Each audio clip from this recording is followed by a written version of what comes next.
स्वागत है आप सभी का हमारे चैनल पर। लास्ट जो क्लास थी हमारी उसमें हमने लोक नाट्यों पर अपने प्रश्न किए थे। आज की इस क्लास में हम अपना नया टॉपिक लोकगीत या फिर लोक संगीत जो है उसे प्रारंभ करेंगे। तो आइए शुरुआत करते हैं पहले प्रश्न के साथ। महारी बरसाले री मूमल हालेनी ए अलीजे रे देख नामक लोकगीत किस क्षेत्र का है? इसके ऑप्शन हैं आपके पास। पहला जोधपुर, दूसरा बीकानेर, तीसरा जैसलमेर और चौथा सिरोही। इसका सही उत्तर है ऑप्शन नंबर 3। मूमल जो गीत है वह आपका जैसलमेर क्षेत्र का है। यदि आप बात करें तो देखिए गीतों को हमने क्षेत्रीय विभाजन भी उनका किया हुआ है। अलग अलग विभाजन हैं लोक गीतों के। कौन कौन से विभाजन हैं यदि हम उनकी चर्चा करें तो देखिए एक आपका होता है जनसाधारण, दूसरा व्यावसायिक गीत और तीसरा क्षेत्रीय गीत। यदि अब हम चर्चा करें क्षेत्रीय गीतों की तो देखिए उसमें पहला आता है आपका मरुस्थलीय गीत, जो कि आपके बाड़मेर, जैसलमेर, बीकानेर, जोधपुर इस क्षेत्र में गाए जाते हैं। इनमें कौन कौन से गीत आते हैं मरुस्थलीय में? तो मरुस्थलीय में आपके कुरंजा, पीपली, रतन राणो, मूमल, घूघरी और केवड़ा आते हैं। ये ऊंचे स्वर, लंबी धुन और अधिक स्वर विस्तार के साथ में गाए जाते हैं।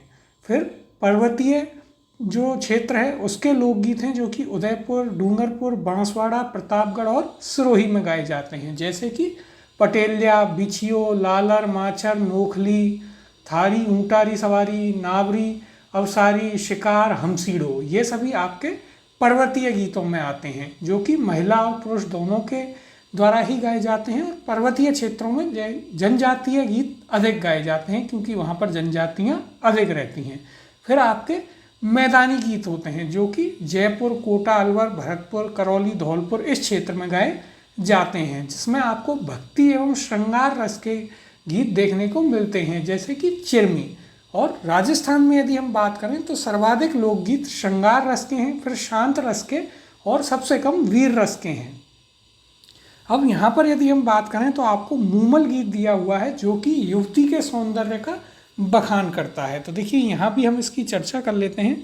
यह जैसलमेर में गाया जाता है। जैसलमेर में गाया जाने वाला श्रृंगारिक लोकगीत मूमल में लोद्रवा जैसलमेर की राजकुमारी मूमल की सुंदरता का नक से शिख तक वर्णन किया गया है। तो इसमें राजकुमारी मूमल जो थी उनकी सुंदरता का विवरण इस मूमल गीत में किया गया है।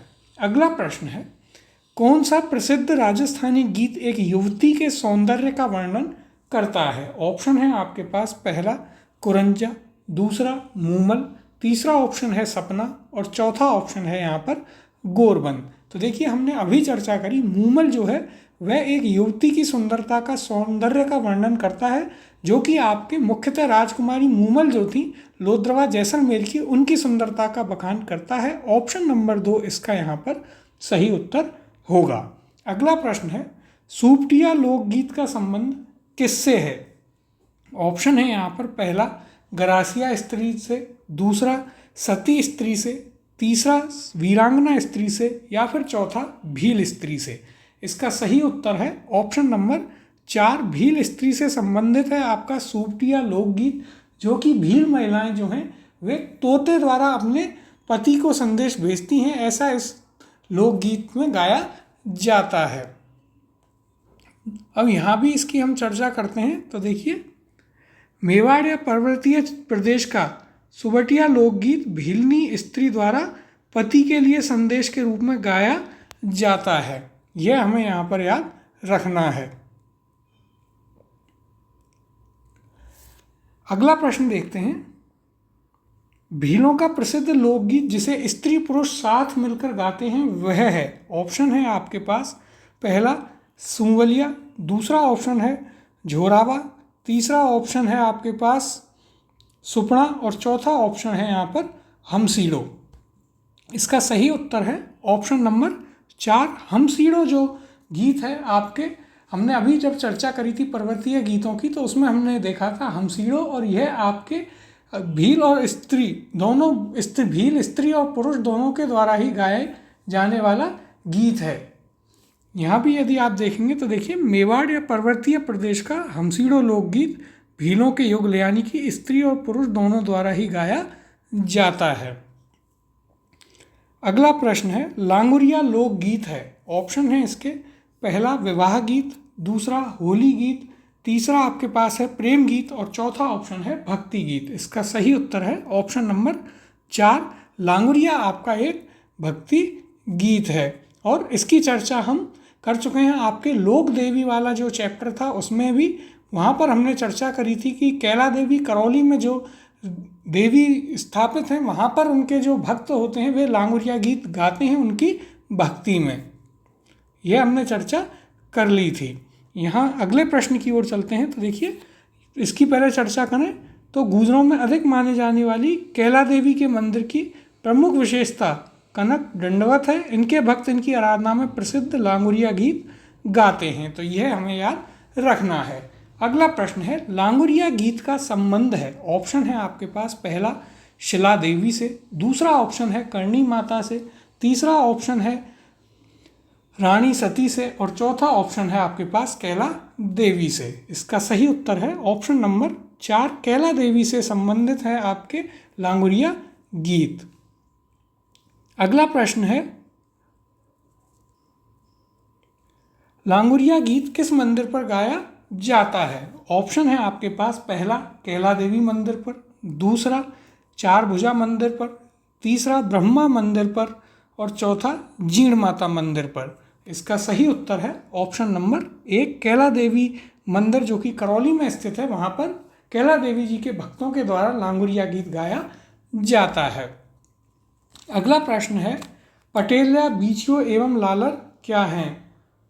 इसके ऑप्शन हैं आपके पास राजस्थानी आभूषण है, दूसरा राजस्थानी लोकगीत हैं, तीसरा राजस्थानी लोक वाद्य हैं या फिर चौथा राजस्थानी लोक नाट्य हैं। इसका सही उत्तर है ऑप्शन नंबर 2, ये सभी आपके राजस्थानी लोक गीत हैं। यदि हम चर्चा करें पटेलिया बीचियो एवं लालर की तो देखिए जब हमने चर्चा करी थी आपके पर्वतीय जो लोकगीत हैं उनमें हमने चर्चा करी थी कि पटेलिया बीचियो लालर माछर नोखली थारी ऊंटा री सवारी नावरी अवसारी शिकार हमसीड़ो ये सभी पर्वतीय गीत हैं। तो यहाँ पर भी हम इस चीज़ को ध्यान रखेंगे कि ये आपके पर्वतीय लोकगीत हैं।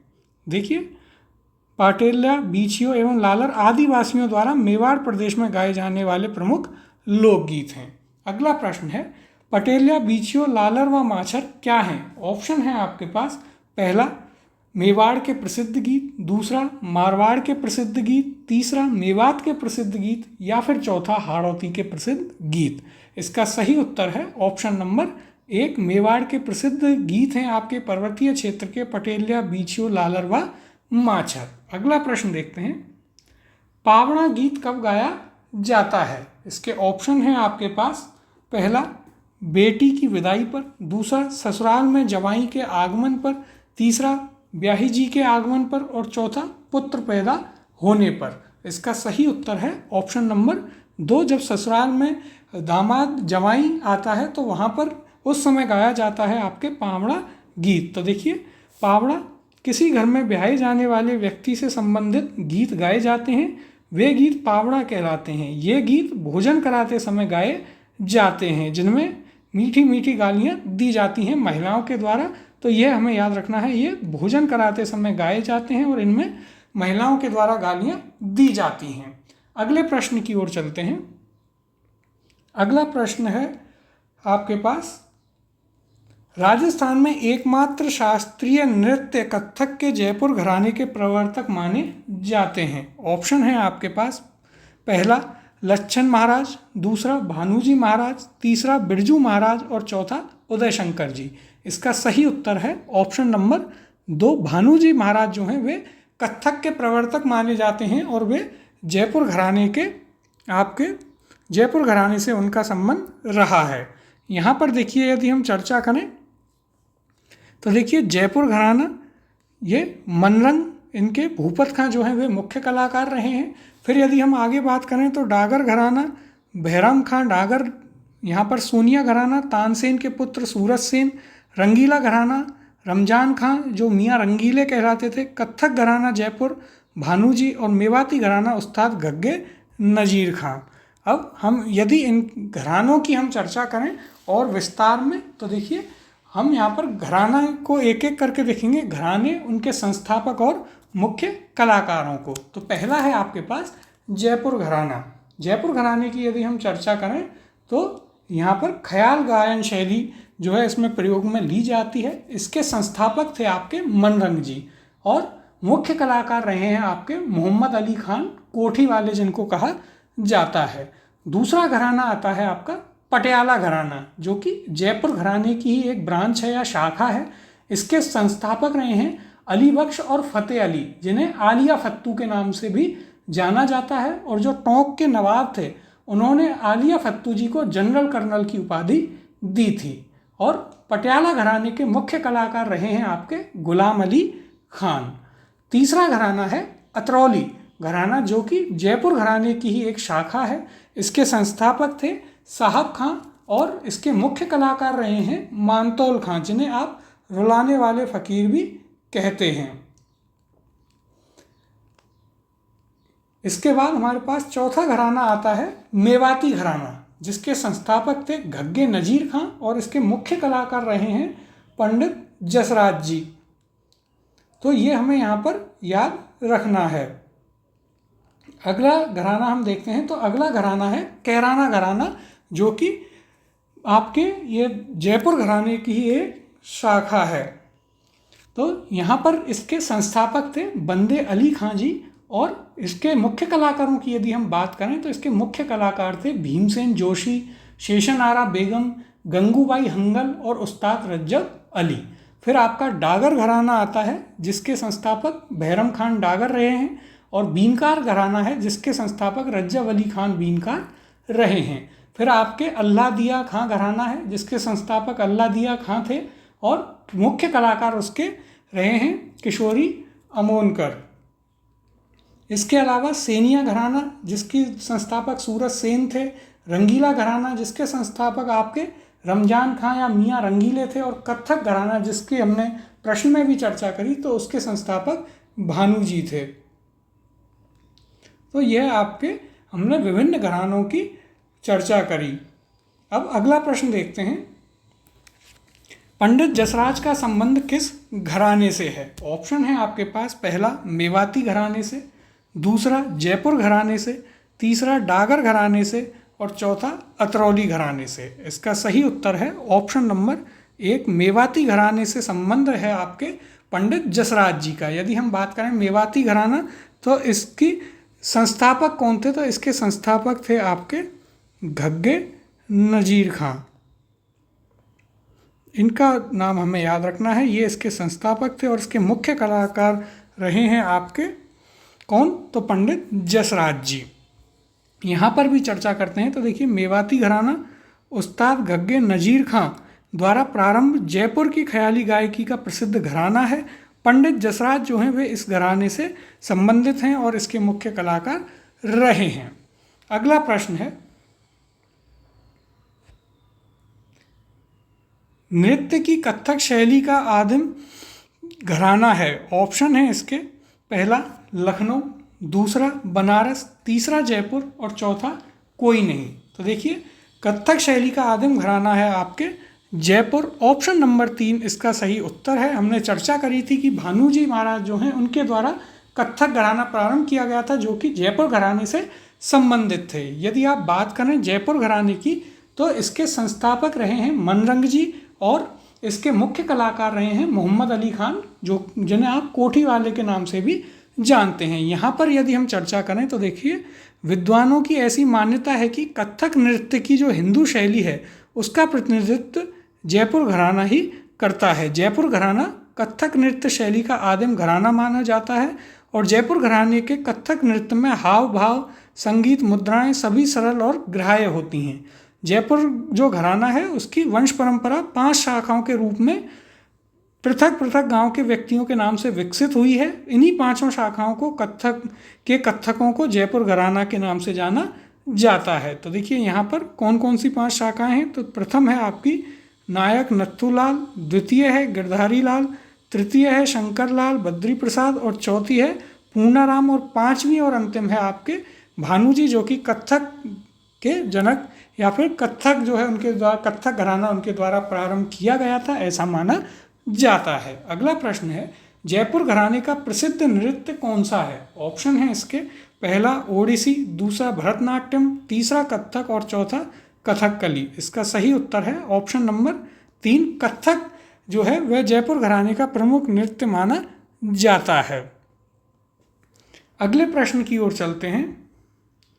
श्रावण माह के दौरान राजस्थानी महिलाओं द्वारा गाए जाने वाले लोकप्रिय गीत का नाम बताएं। ऑप्शन है आपके पास पहला तीज, दूसरा लोटिया, तीसरा रसिया गीत और चौथा कजरी।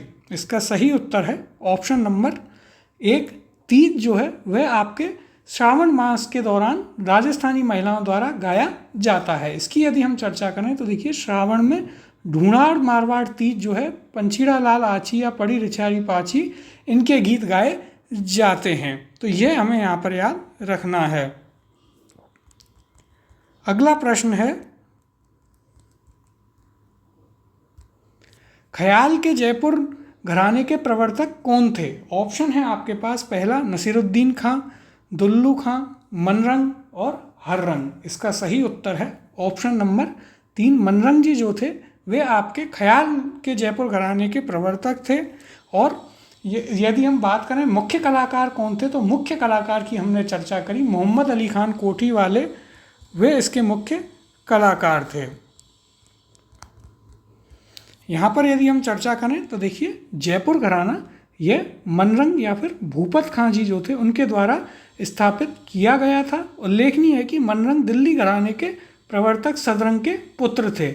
इस घराने की प्रमुख जो उपशाखाएं हैं उनकी हमने चर्चा करी थी। पटियाला घराना जिसके प्रवर्तक फतेह अली और अली बख्श थे, यानी आलिया फत्तू, और अतरौली घराना जिसके प्रवर्तक थे आपके साहेब कहाँ, ये इसके प्रवर्तक थे।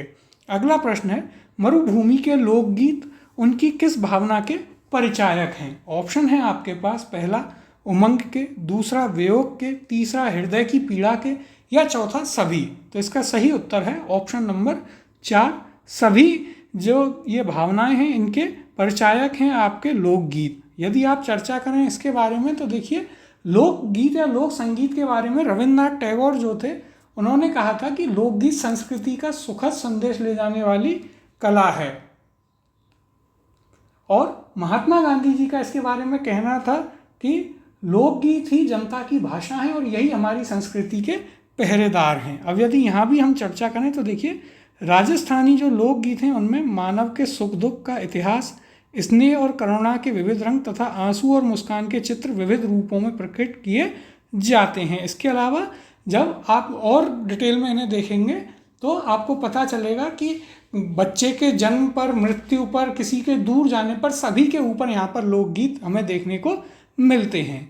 अगला प्रश्न है राजस्थान में झोरावा गीत है। ऑप्शन है इसके पहला एक विरह गीत, दूसरा एक जन्मोत्सव गीत और तीसरा वधू विदाई गीत या फिर चौथा फसल रोपने के समय गाया जाने वाला गीत। इसका सही उत्तर है ऑप्शन नंबर 1, एक विरह गीत है आपका झोरावा। यदि इसके बारे में हम चर्चा करें झोरावा के बारे में तो देखिए झोरावा जो है वह जैसलमेर क्षेत्र में जब किसी की याद आती है तो या किसी के वियोग में यह गाया जाता है। यहाँ भी यदि हम चर्चा करें तो देखिए जैसलमेर क्षेत्र में पति के परदेश जाने पर उसके वियोग में गाए जाने वाले गीत को झोरावा कहते हैं। यह चीज़ हमें यहाँ पर याद रखनी है। और जब यदि मेवात के क्षेत्र में याद आती है तो वहाँ पर हिचकी गीत गाया जाता है। तो यह पॉइंट भी हमें याद रखना है। अगले प्रश्न की ओर चलते हैं। झोरावा लोकगीत का संबंध कहाँ से है? ऑप्शन है इसके पहला उदयपुर, दूसरा जैसलमेर, तीसरा बीकानेर और चौथा बाड़मेर। इसका सही उत्तर है ऑप्शन नंबर 2। जैसे कि हमने अभी चर्चा करी जैसलमेर क्षेत्र में जब पत्नी अपने पति को याद करती है तो वह झोरावा गीत जो है उसे गाती है। अगला प्रश्न है होलार राजस्थानी लोकगीत में जो कि अवसर पर गाए जाते हैं। तो हमें बताना है होलार जो गीत हैं वे किस अवसर पर गाए जाते हैं। इसके ऑप्शन हैं, पहला विवाह के लिए प्रस्ताव देने पर, दूसरा शिशु का जन्म होने पर, तीसरा गणगौर उत्सवों पर और चौथा विवाह के समापन पर। इसका सही उत्तर है ऑप्शन नंबर 2। जब शिशु का जन्म होता है तब आपके होलार या जच्चा गीत जो है उसे गाया जाता है। यहाँ भी यदि आप चर्चा करेंगे तो देखिए पुत्र जन्मोत्सव पर जच्चा या होलार नामक मंगल गीत सामूहिक रूप से गाया जाता है। अगला प्रश्न है, निम्नलिखित में से कौन सी गायकी लोक गायकी की श्रेणी में सम्मिलित नहीं है। ऑप्शन है इसके, पहला ढोला, दूसरा आला, तीसरा ध्रुपद और चौथा बारहमासा। इसका सही उत्तर होगा ऑप्शन नंबर 3। ध्रुपद जो है वह आपकी लोक गायकी की श्रेणी में सम्मिलित नहीं है। यदि हम चर्चा करें आपके ध्रुपद की तो यह राजा मानसिंह तोमर के समय में प्रारंभ हुई थी और डागर घराना जो है जिसके संस्थापक बहराम खान थे उनके द्वारा इसे प्रारंभ किया गया था। इसके मुख्य कलाकारों में स्वामी हरिदास, नायक, बैजू, गोपाल आदि आते हैं। तो यह पॉइंट हमें याद रखने। अब यदि हम यहाँ इसकी चर्चा करें तो देखिए ध्रुपद गायकी इसका आरंभ जो है वह राजा मानसिंह तोमर के शासनकाल में हुआ। राजस्थान में सर्वप्रथम बहराम खां जो थे, जो महाराजा राम सिंह के दरबारी गायक थे, उन्होंने इस गायकी का प्रचार किया और डागर घराना जो था बहराम खां का, उन्होंने इसको विकसित किया था। अब यदि हम आगे चर्चा करें तो अकबर के समय में तानसेन और उनके गुरु स्वामी हरिदास, नायक, बैजू और गोपाल आदि जो हैं वे इसके प्रमुख गायक रहे हैं। अब अगला प्रश्न देखते हैं, ध्रुपद गायकी का आरंभ किसके शासनकाल में हुआ। इसके ऑप्शन हैं यहाँ पर, पहला राजा मानसिंह तोमर, दूसरा मिर्जा राजा जयसिंह, तीसरा राजा भगवंत दास और चौथा उक्त में से कोई नहीं। इसका सही उत्तर है ऑप्शन नंबर 1। राजा मानसिंह तोमर के समय में प्रारंभ हुई थी आपकी ध्रुपद गायकी जिसकी हमने अभी चर्चा करी थी। अगला प्रश्न है, किसका संबंध ध्रुपद से है। ऑप्शन है यहाँ पर, पहला स्वामी हरिदास, दूसरा सदारंग, तीसरा है श्यामा शास्त्री और चौथा ऑप्शन है स्वाति तिरुनाल राम वर्मा। तो देखिए सही उत्तर होगा आपका ऑप्शन नंबर 1। स्वामी हरिदास जी जो हैं उनका संबंध रहा है आपके ध्रुपद गायकी से। और यदि हम चर्चा करें और किस किस का संबंध रहा तो देखिए हमने चर्चा करी थी कि जो तानसेन थे उनका संबंध, इसके अलावा गुरु स्वामी हरिदास जी और नायक बैजू और गोपाल जी जो थे उनका संबंध आपके इससे रहा है ध्रुपद गायकी से। अगला प्रश्न है, राजस्थान के उमर फारूक मेवाती का संबंध किस क्षेत्र से था। ऑप्शन है इसके, पहला पर्यावरण, दूसरा चिकित्सा विज्ञान, तीसरा खेल और चौथा संगीत। तो देखिए इसका सही उत्तर है ऑप्शन नंबर 4। फारूक मेवाती का संबंध जो है संगीत क्षेत्र से रहा है। अगला प्रश्न है, राजस्थान कबीर यात्रा का संबंध निम्नलिखित में से किस क्षेत्र से है। आपके पास इसके ऑप्शन दिए गए हैं, पहला गायन से, दूसरा चित्रण से, तीसरा लेखन से और चौथा वानिकी से। इसका सही उत्तर है ऑप्शन नंबर 1। गायन से संबंधित रहा है आपके जो हमने राजस्थान कबीर यात्रा की चर्चा करी। देखिए इसके बारे में यदि हम चर्चा करें तो राजस्थान पुलिस द्वारा सांप्रदायिक सौहार्द एवं सामाजिक सद्भाव को बनाए रखने की दिशा में पर्यटन विभाग एवं लोकायन संस्था के सहयोग से प्रतिवर्ष राजस्थान कबीर यात्रा का आयोजन किया जाता है। तो हमें याद रखना है यह राजस्थान पुलिस के द्वारा करवाई जाती है। अब अगला प्रश्न देखते हैं, गौहरहारी, डागुरी, खंडारी का संबंध किससे है। ऑप्शन है आपके पास, पहला ध्रुपद गायकी से, दूसरा चित्रकला स्कूल से, तीसरा हस्तकला केंद्र से और चौथा नील उद्योग से। इसका सही उत्तर है ऑप्शन नंबर 1। ध्रुपद गायकी से संबंधित हैं आपके गौहरहारी, डागुरी और खंडारी। अब यदि हम इसकी चर्चा करें तो देखिए मध्यकाल में ध्रुपद की 4 शैलियाँ जो हैं वे प्रसिद्ध थीं। तो हमें याद रखना है कि ध्रुपद की कितनी शैलियाँ प्रसिद्ध थीं। तो ध्रुपद की 4 शैलियाँ प्रसिद्ध थीं। कौन कौन सी। पहली है उनमें से गौहरहारी वाणी। तो इसकी उत्पत्ति कहाँ हुई। इसकी उत्पत्ति ग्वालियर से हुई है और इसके प्रवर्तक तानसेन को माना जाता है। दूसरी है आपकी खांडारवाड़ी जो कि उड़ियारा राजस्थान में जो उनियारा है उसके निकट खंडार के शासक सम्मोहन सिंह इसके प्रवर्तक माने जाते हैं, और इनके जो पुत्र थे मिश्री सिंह, उनकी शादी तानसेन की पुत्री सरस्वती से भी हुई थी। तो यह भी पॉइंट इनके बारे में हम याद रख सकते हैं। अगला पॉइंट है डागरवाणी। इसके प्रवर्तक कौन है? तो इसके प्रवर्तक बृहन्नन डागर थे, परंतु बहरम खां डागर ने इसे प्रसिद्ध बनाया था। फिर है आपका नौहार वाणी, जो इसके प्रवर्तक थे श्रीचंद नौहार। तो हमें याद रखना है ध्रुपद गायकी जो है उसकी 4 शैलियां हैं। कौन कौन सी? गौहरहारी वाणी, जिसकी उत्पत्ति ग्वालियर से तानसेन के द्वारा मानी जाती है। दूसरी है खंडार वाणी, जो कि आपके उनियारा के जो सम्मोहन सिंह थे वह इसके प्रवर्तक माने जाते हैं। तीसरी है डागर वाणी, जिसके प्रवर्तक बृहन्नन डागर माने जाते हैं, लेकिन इसे प्रसिद्ध किया आपके बहरम खां डागर ने। और चौथी शाखा है आपके शैली जो है ध्रुपद गायकी की, वह है नौहर वाणी, जिसके प्रवर्तक माने जाते हैं श्रीचंद नौहर। अगला प्रश्न है ओलियू राजस्थानी लोक जीवन के किस अवसर से संबंधित है? ऑप्शन है आपके पास, पहला पुत्र जन्मोत्सव गीत, दूसरा पुत्री विवाह का विदाई गीत, तीसरा है आपके पास होली पर किया जाने वाला लोक नृत्य, और चौथा बारात के आगवानी का गीत। तो देखिए ओलियू आपका जो है वह संबंधित है, पुत्री की जब विदाई होती है लड़की की तब आपका ओलियू गीत गाया जाता है। ऑप्शन नंबर 2 इसका सही उत्तर है। अगला प्रश्न देखते हैं।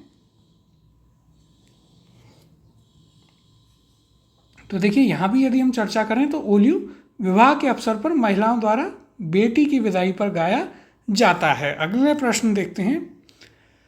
जला गीत स्त्रियों द्वारा कब गाया जाता है? ऑप्शन है आपके पास, पहला कुआं पूजन के समय, दूसरा जल झूलनी एकादशी के अवसर पर, तीसरा वर की बारात का डेरा देखने जाने पर, और चौथा तीज पूजन के अवसर पर। तो देखिए जरा गीत जो है वह आपका गाया जाता है जब विवाह के समय बारात का डेरा देखने के लिए वधु पक्ष की स्त्रियां जाती थीं, तो वह आपका जला गीत गाते हुए जाती थीं। तो यहाँ पर ऑप्शन नंबर 3 इसका सही उत्तर होगा। अगले प्रश्न की ओर चलते हैं। अगला प्रश्न है सुमेलित नहीं है। ऑप्शन है इसके, पहला घोड़ी गीत वर निकासी पर घुड़चढ़ी रस्म के समय, दूसरा जच्चा गीत परिवार में बालक के जन्म के समय, तीसरा जला गीत बालक के जन्म के पश्चात कुआं पूजन, और चौथा है आपका रसिया गीत होलिका उत्सव पर। तो देखिए यहाँ पर ऑप्शन नंबर 3 जो है वह सही सुमेलित नहीं है, यही आपका उत्तर होगा। जला गीत जो है वह बालक के जन्म के पश्चात कुआं पूजन पर नहीं बल्कि बारात जो होती है बारात उसको देखे जाने पर यह गाया जाता है। तो यह हमें याद रखना है। अगला प्रश्न है इंडोनी लोकगीत गाया जाता है। ऑप्शन है आपके पास, पति की मृत्यु पर पत्नी द्वारा, दूसरा है विवाह समारोह के दौरान, तीसरा है आपके पास महिलाओं द्वारा कुएं से पानी लेने जाते समय, और चौथा ऑप्शन है आपके पास यहाँ पर बेटे के जन्म के समय महिलाओं द्वारा। इसका सही उत्तर है ऑप्शन नंबर 3, महिलाओं द्वारा कुएं से पानी लेने जाते समय आपका इंडोनी गीत जो है वह गाया जाता है। यहाँ भी यदि आप देखेंगे तो हमने चर्चा करी थी कि हर चीज़ के लिए अलग अलग यहाँ पर गीत हैं, उसमें से इंडोनी जो है वह आपका महिला द्वारा गाया जाता है जब आप वह कुएं पर पानी लेने जाती है। अगला प्रश्न है कौन सा एक लोकगीत राजस्थान के पर्वतीय क्षेत्र का नहीं है? ऑप्शन है आपके पास, पहला पटेलिया, दूसरा कुरंजा, तीसरा बीछियो, चौथा लालर। तो देखिए यहाँ पर सही उत्तर है ऑप्शन नंबर 2 कुरंजा। यह आपका पर्वतीय क्षेत्र का गीत नहीं है, यह आपका है मरुस्थलीय। यह जो गीत होते हैं वह उनमें है आपका कुरंजा गीत। और यदि हम चर्चा करें देखिए एक और बार आपके मरुस्थलीय गीतों की कि कौन कौन से गीत आपके मरुस्थलीय गीतों में आते हैं, तो वहाँ पर हमने चर्चा करी थी कुरंजा, पीपली, रतन राणो, मूमल, घूघरी और केवड़ा की। पर्वतीय जो गीत हैं उनमें पटेलिया, बीछियो, लालर, माछर, नोखली, हमसीड़ो, शिकार ये सभी आते हैं। अगला प्रश्न है लोकगीत किसी संस्कृति के मुंह बोले चित्र हैं, यह कथन किसका था? ऑप्शन है आपके पास देवेंद्र सत्यार्थी, दूसरा ऑप्शन है सत्येंद्र त्रिपाठी, तीसरा ऑप्शन है महात्मा गांधी, या फिर चौथा ऑप्शन डॉक्टर जेठ नारायण शास्त्री। इसका सही उत्तर है ऑप्शन नंबर 1। देवेंद्र सत्यार्थी के द्वारा कहा गया था कि लोकगीत जो हैं वे किसी भी संस्कृति के मुंह बोले चित्र हैं। और रविन्द्रनाथ टैगोर ने कहा था कि लोकगीत जो हैं वे संस्कृति का सुखद संदेश ले जाने वाली कला है। महात्मा गांधी ने कहा था लोकगीतों के बारे में कि लोकगीत ही जनता की असली भाषा है और लोकगीत जो हैं वही हमारी संस्कृति के पहरेदार हैं। तो यह हमने यहाँ पर ये पॉइंट जो हैं हमें याद रखने हैं। अगले प्रश्न की ओर चलते हैं। तो देखिए अगला प्रश्न है, रतवाई लोकगीत किस क्षेत्र में गाए जाते हैं? ऑप्शन है आपके पास, पहला मेवाड़, दूसरा मारवाड़, तीसरा मेवात और चौथा हाड़ौती। तो इसका सही उत्तर है आपके पास ऑप्शन नंबर 3। रतवाई जो गीत है वह आपके मेवात क्षेत्र में गाया जाता है। इसकी चर्चा हम आगे भी करेंगे, जब हम वाद्य यंत्र पढ़ेंगे वहाँ भी हम रतवाई की जो गीत गाया जाता है तब कौन सा वाद्य यंत्र बनता है, बजाया जाता है, उसकी भी हम चर्चा आगे करेंगे। अगला प्रश्न है, घूघरी, केवड़ा आदि लोकगीत किस क्षेत्र से संबंधित हैं? ऑप्शन है आपके पास, पहला पर्वतीय क्षेत्र, दूसरा मैदानी क्षेत्र, तीसरा मरुस्थलीय क्षेत्र और चौथा ऑप्शन है यहाँ पर मेवात क्षेत्र। तो देखिए घूघरी, केवड़ा आदि ये आपके मरुस्थलीय क्षेत्र से संबंधित लोकगीत हैं। ऑप्शन नंबर 3 इसका सही उत्तर होगा। अगला प्रश्न है, कुरंजा, पीपली, घूघरी, केवड़ा क्या हैं? इसके ऑप्शन हैं यहाँ पर, पहला राजस्थानी आभूषण, दूसरा राजस्थानी लोकगीत, तीसरा है राजस्थानी लोक नृत्य या फिर चौथा राजस्थानी लोक नाट्य। इसका सही उत्तर है ऑप्शन नंबर 2, राजस्थानी लोकगीत हैं आपके कुरंजा, पीपली, घूघरी और केवड़ा, जो कि आपके मरुस्थलीय क्षेत्र के लोकगीत हैं। अगला प्रश्न है, चिरमी राज्य के कौन से क्षेत्र में मिलती है? ऑप्शन है आपके पास, पहला पश्चिमी मरुस्थल, दूसरा उत्तर अर्धशुष्क, तीसरा पूर्वी मैदान और चौथा ऑप्शन है आपके पास यहाँ पर हाड़ौती पठार। तो देखिए चिरमी जो है यह आपके मिलती है पूर्वी मैदान में। ऑप्शन नंबर 3 इसका सही उत्तर है। और चिरमी के पौधे से ही जो है ससुराल में रह रही जो लड़की होती है वह चिरमी के पौधे के माध्यम से ही अपने पीहर बालों को याद करती है, ऐसा इस गीत के बारे में हम जानते हैं। अब देखिए आगे हम यदि चर्चा करें कुछ प्रमुख लोकगीतों पर, तो जैसे आपका लांगुरिया यह करौली क्षेत्र में है, पंछीड़ा यह हाड़ौती व ढूंढाड़ क्षेत्र में, बिछूड़ो हाड़ौती, चिरमी मालवा क्षेत्र में, सुवटियो मेवाड़िया पर्वतीय क्षेत्र में, हमसीणो मेवाड़िया पर्वतीय क्षेत्र में और रसिया भरतपुर धौलपुर क्षेत्र में। अब यदि हम चर्चा करना चाहें कुछ प्रमुख लोकगीतों पर, तो देखिए वे आपके कौन कौन से हैं। केसरिया बालम जो कि मान शैली में गाया जाता है, पत्नी परदेश गए अपने पति को वापस बुलाती है। दूसरा आपका मोरियो होता है जो कि आपके ऐसी लड़की के द्वारा गाया जाता है जिसकी सगाई हो गई है परंतु विवाह होना बाकी है। फिर कुरंजा गीत होता है जिसमें कुरंजा पक्षी के माध्यम से परदेश गए पति के पास पत्नी संदेश भेजती है। सुवटिया हमने चर्चा करी, भील महिलाओं द्वारा कागा जो है कोए जो कौवा होता है उसे उड़ाकर परदेश गए पति के वापस आने का शगुन मनाती है महिला। हिचकी जो है मेवात क्षेत्र में किसी की याद आने पर गाया जाता है। और बिछूड़ो जो है वह हाड़ौती क्षेत्र का लोकगीत है। इसी प्रकार से कामड़ होता है जो कि दूल्हे को जादू टोने से बचाने के लिए गाया जाता है। फिर बधवा होता है जो किसी भी शुभ काम पूरा हो जाने पर गाया जाता है। सीठड़े होते हैं जो कि शादी के समय महिलाओं द्वारा जो गालियाँ गाई जाती हैं, हमने चर्चा करी थी।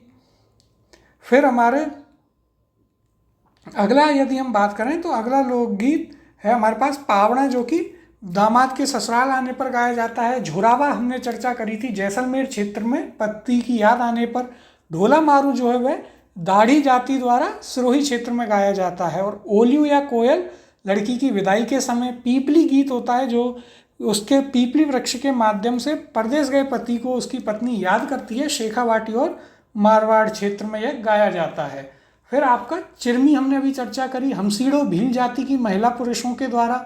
गोरबंद जो है वह ऊंट के गले का आभूषण बनाते समय महिलाओं द्वारा शेखावाटी क्षेत्र में गाया जाता है। और पणिहारी जो है पानी लेने जाने वाली पतिव्रता महिला का लोकगीत है। तो यहाँ हमने चर्चा करी लोकगीत जो हमारे हैं उनसे संबंधित प्रश्नों की, उनसे संबंधित जो घराने हैं, लोक संगीत घराने, उनकी भी हमने यहाँ पर चर्चा करी थी। इसके बाद अब हम अगला चैप्टर करेंगे अपने दूसरी क्लास में।